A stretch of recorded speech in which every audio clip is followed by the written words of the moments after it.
Hello दोस्तों, आप सभी का स्वागत है आज के इस हमारे क्लास में। आज हम लोग बात करने वाले हैं भारत के भौतिक स्वरूप की। तो आशा करते हैं आप लोग अच्छे होंगे, अच्छे से अपनी स्टडी कर रहे होंगे। आप लोगों से क्लास शुरू करने से पहले से रिक्वेस्ट है कि आप लोग हमारे चैनल को शेयर करें और अपने दोस्तों में भी इस क्लास को भेजें, जिससे उनका भी प्रॉफिट हो सके। तो चलिए बिना देरी के क्लास शुरू करते हैं। आज हम लोग बात करने वाले हैं कि भारत का भौतिक स्वरूप के बारे में। किसके बारे में? भारत के भौतिक स्वरूप के बारे में आज हम लोग बात करेंगे। तो जो भारत है इसको 4 भागों में 5 भागों में विभाजित किया गया है। ये पूरा हमारा भारत है, आप लोग मैप में देख सकते हैं। इसको कितने भागों में विभाजित किया गया है? इसको टोटल जो है वो 5 भागों में विभाजित किया गया है। पहला जो है उत्तर का पर्वतीय प्रदेश। तो उत्तर का ये देख सकते हैं, ये जो रेड लाइन हमने खींची है उत्तर का ये पूरा पर्वतीय प्रदेश है।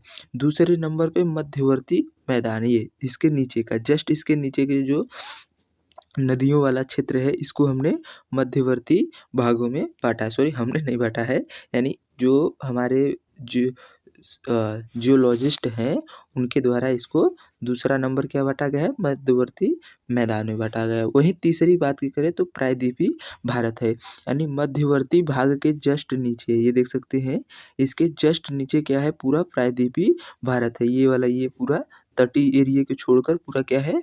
प्रायद्वीपीय भारत है। और जो चौथा पार्ट है वो पश्चिम का मरुस्थलीय प्रदेश है, यानी पश्चिम का ये जो राजस्थान और कुछ गुजरात वाला हिस्सा है ये मरुस्थलीय प्रदेश है। और जो पांचवा भाग है हमारा वो क्या है? द्वीप समूह व तटीय मैदान। ये जो हमारे जो ये पश्चिम और पूर्व के द्वीप तटीय एरिया है, ये वाला जो थोड़ा सा ये छूटा रहता है ये क्या है? तटीय एरिया। और ये कुछ हमारे द्वीप समूह जो इधर दोनों साइड है। तो भारत को भौतिक रूप से कितने भागों में विभाजित किया गया है? तो इसको 5 भागों में विभाजित किया गया है। पहला क्या है? उत्तर के पर्वतीय प्रदेश, यानी जो हिमालय वाले भाग हैं, जो पर्वत वाले हैं। तो पहला क्या हो गया? उत्तर के पर्वतीय प्रदेश। दूसरा क्या हो गया? मध्यवर्ती मैदान। कौन सा? जस्ट पर्वतों के नीचे वाला हिस्सा जो मैदानी एरिया है, जहाँ पर नदियों द्वारा जो मलबा लाकर जमा किया गया है, जिससे वो मैदान का अच्छा उपजाऊ मैदान का निर्माण हुआ है, वो दूसरा क्या है?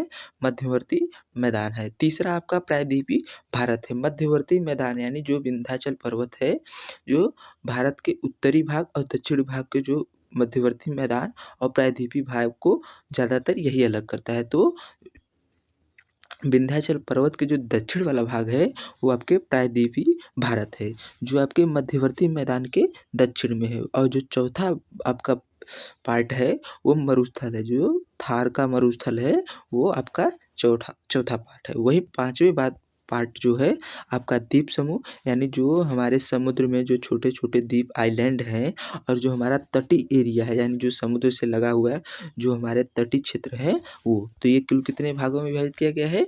5 भागों में। आगे चलते हैं। अगला पॉइंट हम जो बात करने वाले हैं कि जो उत्तर के, अब हम देखो पहले पॉइंट से हमने 5 भागों में विभाजित कर दिया। पहला क्या था? उत्तर के पर्वतीय। दूसरा मध्यवर्ती भाग। तीसरा था आपका प्रायद्वीपीय भाग।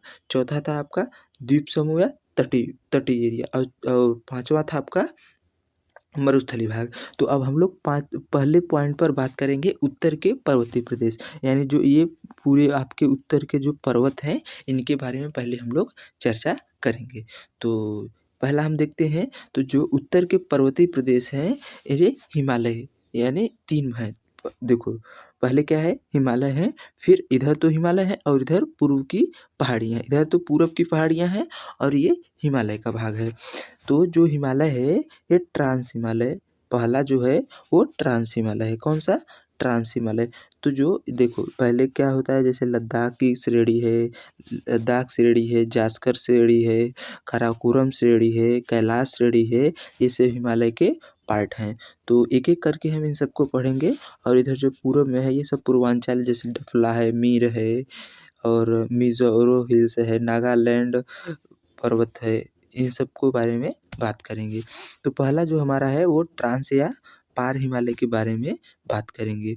तो जो ट्रांस हिमालय है, हिमालय के सबसे पहले बना भाग है। हिमालय से पहले बना भाग जो है वो ट्रांस हिमालय। इसकी 4 श्रेणियाँ हैं। जो ट्रांस हिमालय है उसकी कितनी श्रेणियाँ हैं? तो ट्रांस हिमालय जो ये ऊपरी वाला भाग देख रहे हैं इसकी कितनी श्रेणियाँ हैं? ये 4 श्रेणियों में बँटा है। कौन-कौन सी? कैलाश पहला देख सकते हैं कौन-सा? कैलाश श्रेणी, लद्दाख श्रेणी ये दूसरा भाग क्या है? लद्दाख श्रेणी, ये कैलाश श्रेणी ये तीसरा वाला भाग ये है और जो आपका जास्कर श्रेणी है, जस्ट लद्दाख श्रेणी के नीचे कौन-सा है? जास्कर श्रेणी है और वहीं जो काराकोरम श्रेणी है वह इसके ऊपर ये वाला भाग देख सकते हैं काराकोरम श्रेणी। एक सेकंड थोड़ा-सा इसको हटाते हैं तब दिखाते हैं आपको।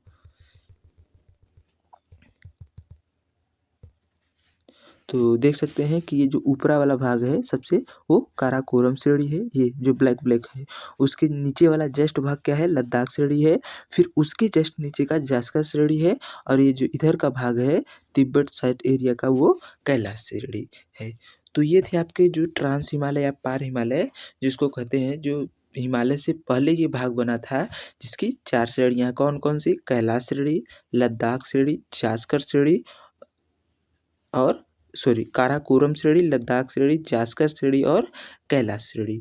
तो ये जो है समान आयु वाली पहाड़ियाँ हैं। कैसी हैं? समान आयु वाली ये पहाड़ियाँ हैं जिनको श्रेणी बोलते हैं।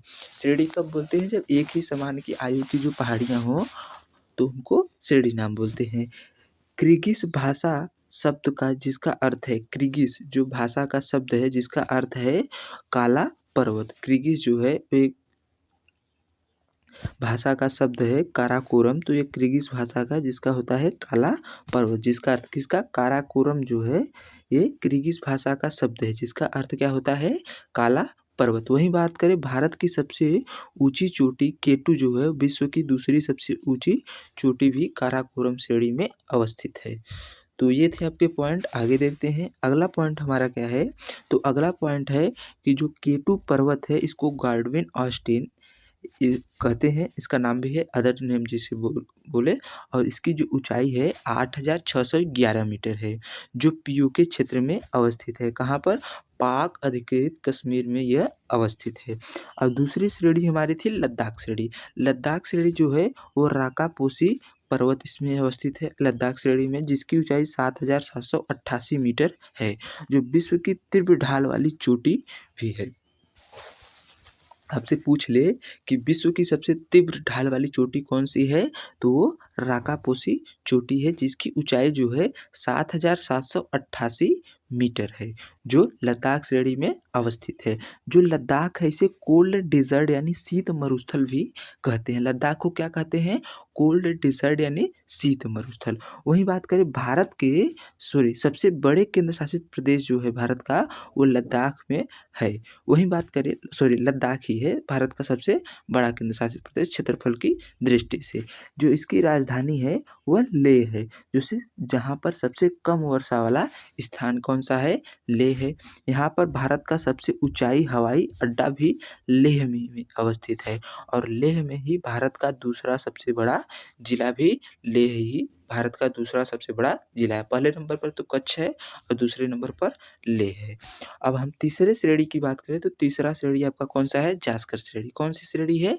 जास्कर श्रेणी जो है वो आपकी तीसरे नंबर पे है जिसमें है ट्रांस सेक्टर यानी कारगिल अवस्थित है। क्या? द्रास सेक्टर कारगिल है जो भारत में सबसे कम तापमान वाला स्थान जो है वो जास्कर में है। वो स्थान जहाँ पर लोग स्थायी निवास करते हैं जो ट्रांसजेक्टर सेक्टर कारगिल का है। यहाँ पर सबसे कम तापमान वाला एरिया है और यहीं पर जो स्थान ऐसा है जहाँ पर स्थायी लोग निवास करते हैं। आगे बात करते हैं तो अगला पॉइंट हमारा है कि अगला जो हमारी श्रेणी थी वो कैलाश श्रेणी थी। चौथे नंबर की कौन थी? जो हमारा ट्रांस हिमालय है इसकी जो चौथी श्रेणी है वो कैलाश श्रेणी है जो तिब्बत में अवस्थित है। अब अगले पॉइंट की बात करें तो तेथिस यानी हिमालय।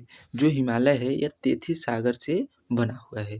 पहले जो तेथिस सागर था तो वो भूगर्भिक प्लेटों की जो है वो कारण जो हिमालय का निर्माण हुआ। तो इसका निर्माण कैसे हुआ है? तेथिस सागर से। हिमालय का निर्माण की बात करें तो तेथिस सागर से हिमालय का निर्माण हुआ है। ट्रांस हिमालय के बाद जो तीनों हिमालय हैं, हिमालय 4 भागों में, पहला ट्रांस है, दूसरा ग्रेट है, फिर मध्य है, फिर बाह्य या शिवालिक हिमालय है।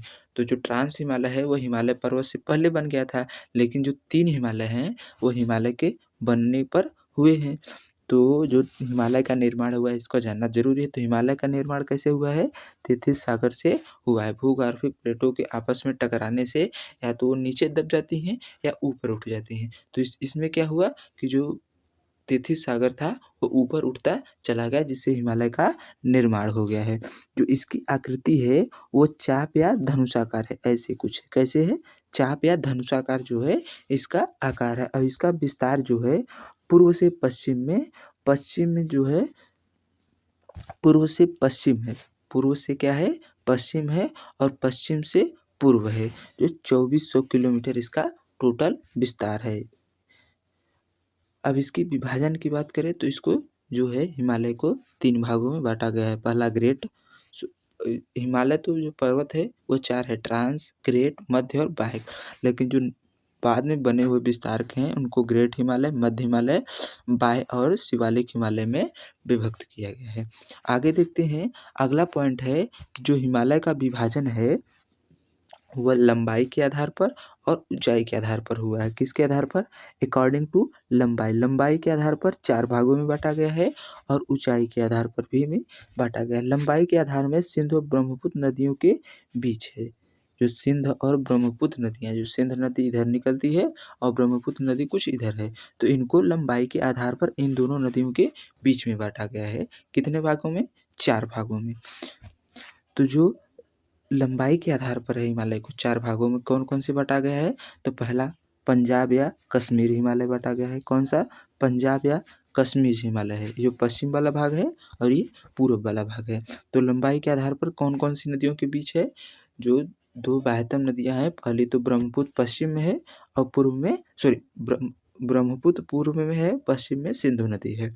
तो पश्चिम में जो है पहला भाग जो है वो पंजाब या कश्मीर नदी है। कौन सा है? सिडनी बुराई के आधार पर, सिडनी बुराई के द्वारा इसको बांटा गया था। पहला पंजाब या कश्मीर हिमालय है जो 560 किलोमीटर लंबा है। कौन कौन सी नदियों के बीच है?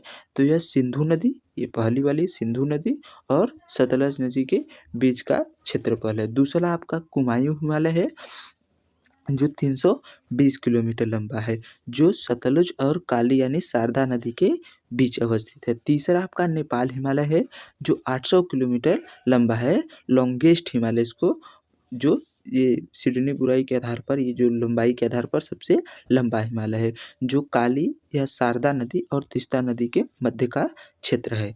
और जो आपका चौथा सबसे पूर्वी भाग है वो आसाम हिमालय है जो 720 किलोमीटर लंबा है, जो तीस्ता और ब्रह्मपुत्र नदी के बीच अवस्थित है। इसकी टोटल लंबाई जो है वो 2400 किलोमीटर है। तो ये तो हो गया आपका लंबाई के आधार पर। अब अगले पॉइंट की तरफ देख लेते हैं। तो अगले पॉइंट को देखने से के लिए हम अब अगली क्लास लाएंगे। तो आशा करते हैं ये क्लास जो है आपको अच्छी लगी होगी। क्लास कैसी लगी कमेंट कर ज़रूर बताइएगा, और अगर कोई सुझाव हो तो इसको भी कमेंट करिएगा, और अपने दोस्तों को भी इस क्लास को शेयर करिएगा। इस क्लास की जो सारी पीडीएफ नोट्स हैं मैं एक साथ जो है अभी जब थोड़ा फ्री हो जाऊंगा तो आपको हमारे टेलीग्राम चैनल पर मिल जाएगा। टेलीग्राम चैनल का हमारे नाम है सरकारी रोजगार बाई आकाश। आप जाकर वहाँ पर सर्च कर सकते हैं। अभी बहुत बड़ा चैनल नहीं है, हमारे कुछ कुछ गिने चुने 8-10 सब्सक्राइबर हैं, तो वहाँ से आपको ये मिल जाएगा। जो टेलीग्राम का लिंक है हमने चैनल के डिस्क्रिप्शन में भी लगाया हुआ है, वहाँ से जाकर आप ले सकते हैं, या तो हम वीडियो के डिस्क्रिप्शन में भी लगा देंगे। तो चलिए मिलते हैं नेक्स्ट क्लास में, तब तक के लिए अपना ध्यान रखिए। जय हिंद, जय भारत।